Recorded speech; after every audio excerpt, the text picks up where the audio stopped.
This Good Morning Northwest Morning Sprint is brought to you by Bill's Heating and Air Conditioning. All right, it is 6:52. Let's get you ready to take on your Monday here in the morning sprint. And Mark Peterson has your forecast on the last day of July. But let's get to Bronte Sorowski right now with details on multiple construction projects underway today that could affect your morning commute. Well, 2 road closures starting today. The TJ Meenock Bridge and Upriver Drive between Ralph and Carlisle. Starting with TJ Meenock Bridge, which will be closed starting this Monday until Friday. Drivers are going to be diverted to the nearest bridge, the Maple Street Bridge. If you're traveling from Wistock's Way to Maple and Ash, go either north or south. Go south on Government Way, turn east on Sunset Boulevard toward Maple and Ash Streets. Drivers heading westbound on East Upriver Drive will detour north onto North Freya, turn left on Euclid, cross over to Market Street, turn left on Illinois, and then turn back onto Upriver Drive. Drivers heading east will take Perry to Illinois and Crestline to Euclid, then to Freya in order to get back onto Upriver. In just a few hours, the Idaho Doomsday Cult mom, convicted of killing her 2 youngest kids, will be sentenced. Lori Vallow faces life in prison for the deaths of 16-year-old Tylee and 7-year-old JJ. She was also found guilty of conspiring to kill her husband's former wife, Tammy Daybell. Lori's husband, Chad Daybell, is also charged in the murder of JJ and Tylee. His trial is set for April. He's pleaded not guilty. We are just a day away from primary elections here in Spokane County. Tomorrow, August 1st, is the last day for you to register to vote in person. You must have your ballot turned in before 8 o'clock tomorrow night.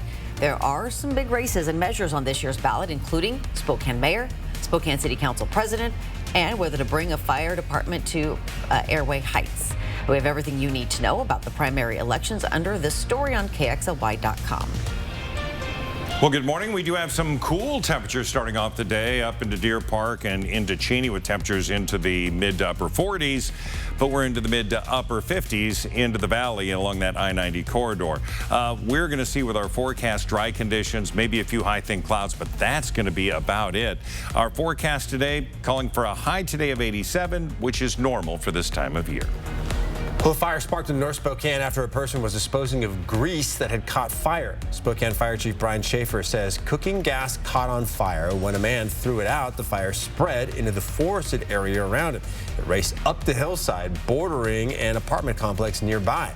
You can see those flames scorch part of that building. Schaefer says as of last night, the fire was fully contained.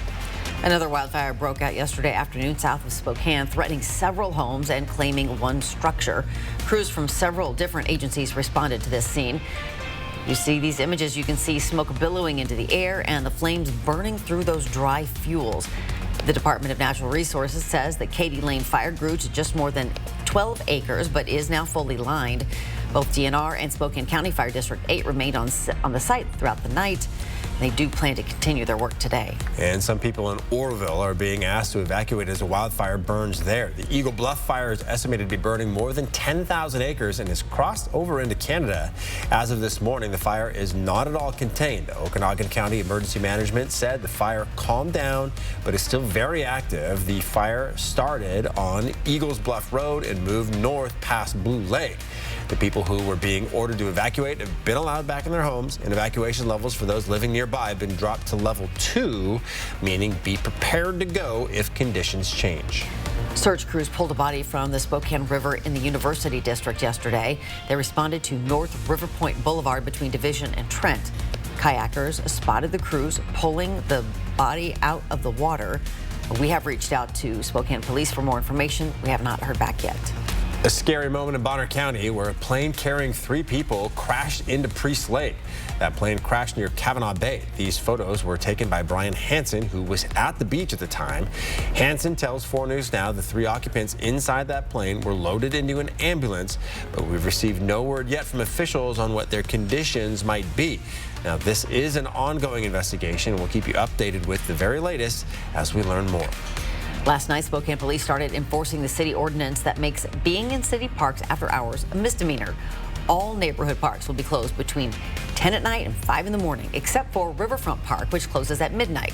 The police department says the initial focus will be on educating the public and handing out warnings. Those who refuse to leave could be ticketed and even arrested.